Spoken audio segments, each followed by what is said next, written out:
Meu amigo, minha amiga, seja novamente muito bem-vindo, bem-vinda ao terceiro episódio do nosso canal Humanizando. Hoje, como de costume, o vídeo tem duas partes. A primeira parte, eu vou trazer 3 notícias da última semana que envolve as novidades do mundo do RH. E a segunda parte, eu vou trazer para você uma análise sobre a diferença entre o líder e o chefe, as suas aplicações e como se praticam as ações de cada um deles no seu dia a dia no ambiente de trabalho. É isso aí. E a primeira matéria que analisamos hoje saiu no site da Exame e diz: Lazy Job. O que é a nova tendência da geração Z e o impacto dela para a sua carreira? A matéria foi escrita por Laiane Serrano e foi publicada no dia 28 de dezembro. Basicamente, a matéria fala o quê? O termo lazy job, na verdade, era lazy girl's job, que foi criado por uma influenciadora americana, que ela trabalhava em uma empresa e ela impôs limites aos seus chefes, aos seus superiores, dizendo que grande parte do serviço que era feito por ela era inútil. Então ela disse, ela tinha uma jornada de trabalho de 8 horas. Ela dizia, eu não levo 8 horas para fazer minha rotina, eu consigo fazer num tempo muito menor. Então não faz sentido eu continuar aqui no trabalho depois que eu encerrei a minha atividade.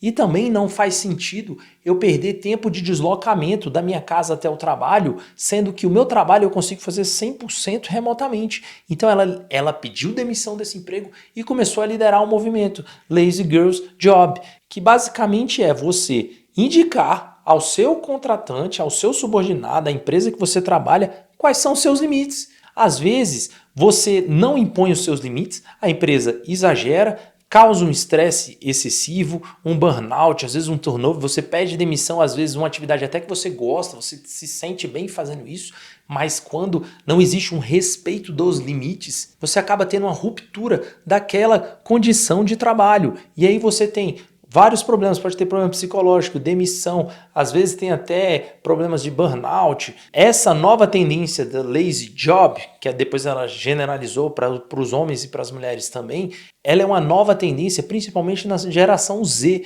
E a geração Z é definido como aqueles que nasceram entre 95 e 2010. Essa nova geração de empregados que estão entrando no mercado de trabalho, eles não se sujeitam mais a qualquer coisa como a geração anterior, ou seja, eles já entram impondo as suas condições de trabalho. Na minha visão, Alexandre, por um lado isso é bom e por outro lado é ruim, como tudo na vida. É ruim por quê? Porque às vezes a pessoa não se desafia, a pessoa ela se limita a fazer apenas aquilo que está com vontade de fazer. Então quando não tem desafio, a pessoa não tenta crescer, não tenta evoluir, não tenta superar os obstáculos. Então, por um lado, o lazy job acaba criando empregados lazy. Mas isso é ruim? Não necessariamente. Por quê? Porque a pessoa ela não é obrigada a ganhar 100 mil, 200 mil, 300 mil, 500 mil reais no seu emprego. Às vezes uma pessoa ganha 5 mil, ganha 10 mil, ganha um salário mínimo e está satisfeita. Então por que ela vai se exceder? Por que ela vai chegar ao seu extremo psicológico, físico, que seja por coisas que não são tão importantes para ela? Então, às vezes, isso é uma coisa boa, isso é uma reação natural da geração Z. É uma geração mais consciente das suas vontades e das suas necessidades. Então, por um lado, você acaba limitando, talvez, por falta de desafios, o desenvolvimento pessoal, mas por outro lado você garante a sustentabilidade. São empregados que não vão ter problemas e não vão dar problemas para suas empresas. Olha que interessante, porque eles negociam abertamente as suas condições de trabalho e acabam definindo de uma forma sustentável aquilo que a gente chama de contrato psicológico. Isso é muito importante. E a segunda matéria escolhida para o vídeo de hoje está disponível no site da Você S.A. e ela diz: Metacognição, um superpoder em tempos de inteligência artificial. Ela foi escrita por Clara Cecchini e foi publicada em 3 de janeiro.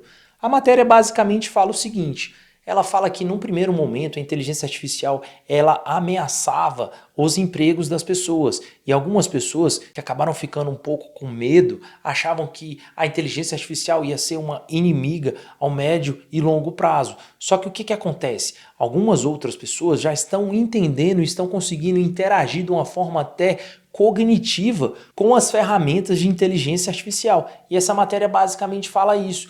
O que seria a metacognição? É você utilizar a inteligência artificial como aliada e aí você consegue descobrir algumas ferramentas. Ele cita na matéria, o link da matéria vai ser colocado aqui embaixo do vídeo.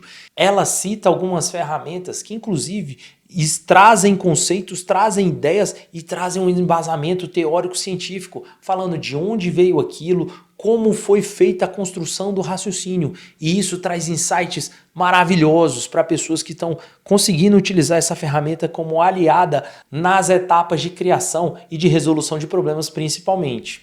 E a terceira e última matéria escolhida para o vídeo de hoje está disponível no site da Forbes.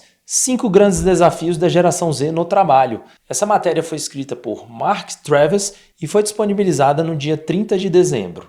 Aqui estamos novamente falando da geração Z. Lembrando que a geração Z é definida pelas pessoas que nasceram entre 95 e 2010 e que estão adentrando no mercado de trabalho nos últimos anos. E os 5 desafios são: primeiro, a geração Z tem uma maior consciência emocional, ou seja, a geração Z ela foi ensinada a lidar pessoas como pessoas. Então isso, na minha visão, Alexandre, é uma evolução da forma de raciocínio e de como as pessoas devem interagir, principalmente no ambiente de trabalho. Então, o que está acontecendo? Está tendo muita resistência à geração Z nos ambientes de trabalho. Mas por que essa resistência está existindo? Porque as pessoas das gerações anteriores, elas tinham mais aquela visão de chefe, igual eu vou falar logo à frente no vídeo.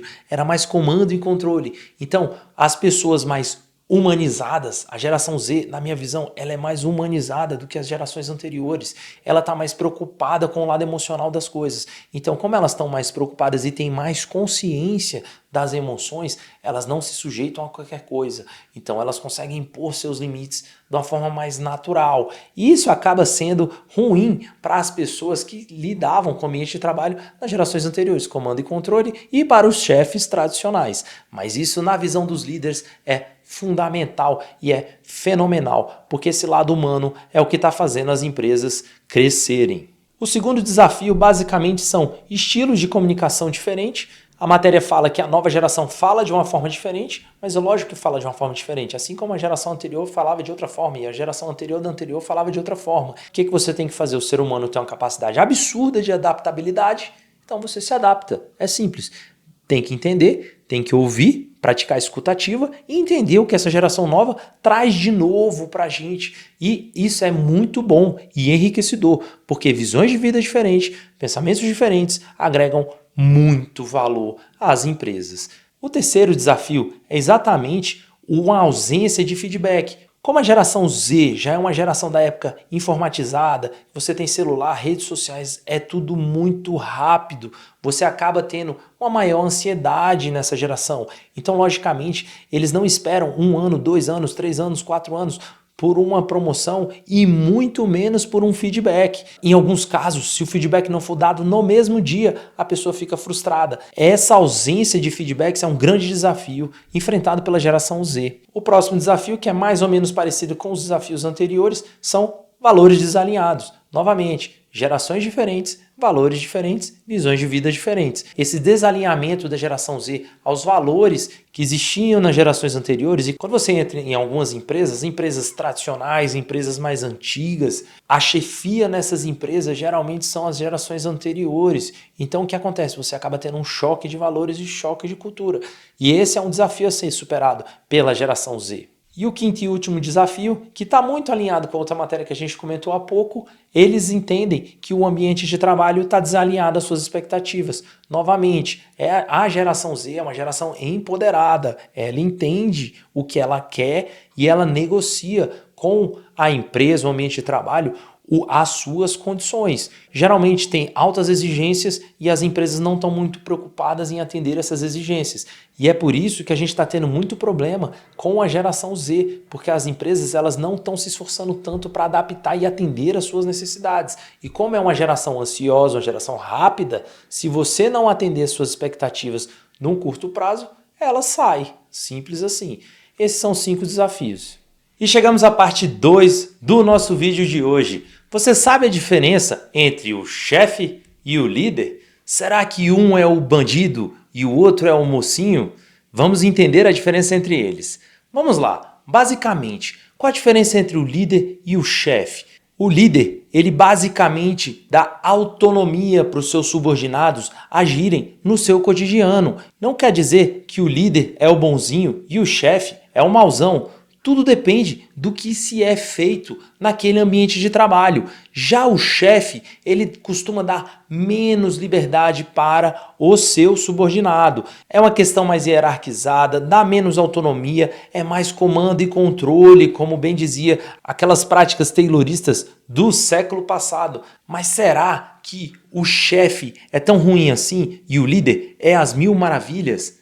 Depende. Depende de quê? Quando você busca um ambiente criativo, é fundamental que você tenha uma pessoa que inspira os seus subordinados, os seus colaboradores. E esse líder, vamos chamar assim de líder, ele está à frente, é ele que direciona os projetos. Geralmente quando você tem que criar coisas novas, você tem que melhorar processos, você tem que mudar aquilo que é feito, você precisa de mudanças. Então é fundamental você ter um líder, porque é o líder que vai tirar as melhores ideias da sua equipe. É ele que vai criar um ambiente seguro. Lembre-se disso. Segurança é fundamental. Você criar um ambiente seguro é fundamental para que você tenha inovação, você tenha disrupção, você tenha erros que no final acabam ajudando a construção de novas ideias e novos processos.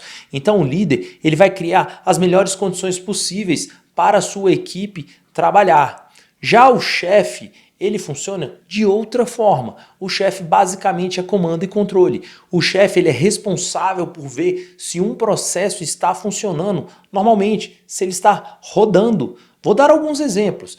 Aonde você precisa ter um chefe e às vezes um líder até pode atrapalhar. Olha a loucura que eu estou dizendo aqui, mas é isso mesmo.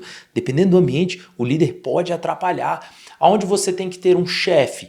O chefe você tem que ter, por exemplo, num ambiente crítico, num ambiente instável. Ou seja, o chefe vai ser aquele que vai garantir o funcionamento das coisas. Ele praticamente não vai dar autonomia para os seus subordinados. Então, se você estiver numa guerra, imagine só, você está numa guerra e você tem um líder. O líder vai inspirar os seus colaboradores a fazerem coisas diferentes. Ele vai estimular os seus colaboradores a ousarem. Só que no ambiente de guerra, às vezes, isso pode ser a morte de todo o batalhão. Então, naquele ambiente crítico, você precisa ter um pouquinho mais perfil chefe e talvez um pouquinho menos aquele perfil líder. Todo mundo, até o chefe mais rígido, mais rigoroso, ele tem um pouquinho de liderança dentro dele. E todo líder tem também aquele seu lado de chefe dentro dele. O que vai ditar o que se espera de cada um desses chefes ou desses superiores hierárquicos é o ambiente corporativo, é a cultura organizacional. A própria empresa, ela pode ter um chefão numa área e pode ter um líder gigante na outra área, porque as pessoas têm uma ideia de que o líder, ele é o melhor chefe que existe. Mas isso depende da circunstância. É claro que tudo não é a ferro e fogo, como eu estou dizendo.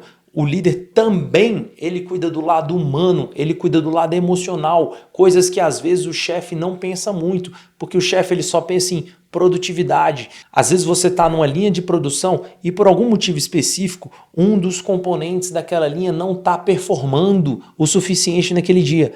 Na cabeça do chefe, ele simplesmente troca. Na cabeça do líder, ele vê, será que eu posso fazer alguma coisa para melhorar a circunstância, a condição? Ou às vezes essa pessoa precisa de uma folga, ela está triste, teve algum problema em casa, e isso afeta. Então, quando a gente faz uma analogia de que o líder acaba sendo um pouco mais humano, essa analogia está certa. Porque o chefe está mais preocupado com a produtividade, ele está mais preocupado com as entregas, enquanto que o líder está mais preocupado em criar as melhores condições possíveis para a sua equipe produzir. São coisas diferentes. Porque, às vezes, se você for ao pé da letra, se você olhar os números em si, o chefe é mais eficiente.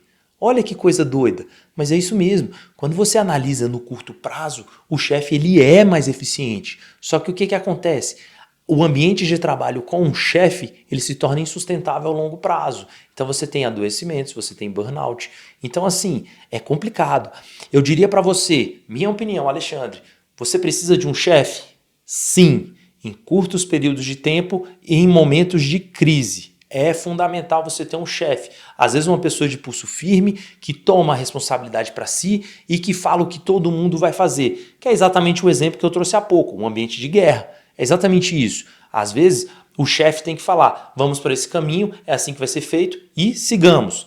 Isso, por outro lado, que é o que eu comentei há pouco, você acaba diminuindo a criatividade, você tira talvez o brilho dos olhos da sua equipe, mas quando a gente está falando de ambientes críticos, a gente está falando em mitigar o problema urgente. Então, olha o paralelo aqui. O líder é aquela pessoa que pensa na sustentabilidade, o líder é aquela pessoa que pensa no longo prazo, o líder é aquela pessoa que pensa em inclusão e diversidade, coisa que eu já comentei no vídeo anterior.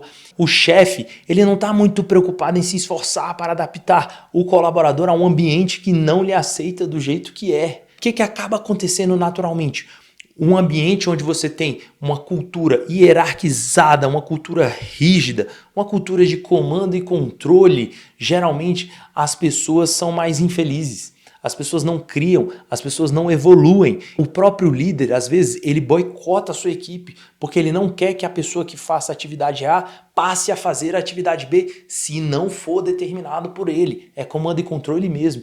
Então, basicamente, a diferença entre o líder e o chefe é essa. Você pode pensar assim, chefe, pulso firme, ele não dá autonomia para os seus colaboradores, ele puxa as responsabilidades para si. O líder ele compartilha as responsabilidades, todo mundo é responsável pelo trabalho que está sendo feito e as entregas serão sempre coletivas. É normal você ver num ambiente onde você tem chefes, o mérito ser do chefe. Enquanto no ambiente que você tem líder, o líder ele divide com a equipe o mérito. E é normal você ver guerra, até vou trazer de novo, é um ambiente de guerra, porque é o que eu falei, o chefe ele é útil em curtos períodos de tempo e em momentos de crise, ele é útil. O que acontece? Uma guerra, você tem o herói da guerra, você tem a pessoa que resolveu tudo, você tem a pessoa que fez aquilo que definiu o vencimento da guerra. Aquele vencimento da guerra, aquele herói chamado assim, é o chefe herói. O herói, ele vai acabar ganhando uma medalha, então o mérito é dele. Então essa é uma cultura. Mas no ambiente corporativo, salvo raríssimas exceções, o líder ele é muito mais útil e muito melhor para o relacionamento com as suas equipes. Vou trazer outro exemplo. Vamos tirar do ambiente de guerra. Vamos pensar no McDonald's. O McDonald's, você precisa de um líder ou de um chefe? Você precisa mais de um chefe, porque o McDonald's ele tem uma estrutura rígida. Ele é um exemplo porque praticamente foi o fast food que criou a linha de produção dentro de um restaurante, foi o McDonald's. Inclusive, existe um filme muito interessante sobre como surgiu essa linha de produção no McDonald's. Um filme chamado Fome de Poder. Recomendo. Tá aqui embaixo na descrição os dados do filme e aonde você consegue encontrar. Vamos só fechar. O líder, ele dá autonomia, ele divide responsabilidades, ele cria um ambiente propício para todo mundo se desenvolver. Ele cria um ambiente seguro, onde todos podem errar e o erro faz parte do processo. Já o chefe, ele não dá autonomia, ele fala exatamente tudo que as equipes têm que fazer e ele basicamente mantém as coisas funcionando. É isso. Chegamos ao final de mais um vídeo. Gostaria de agradecer imensamente a você que assistiu até o final. Se gostou, compartilhe, curta e nos vemos no próximo vídeo. É isso aí.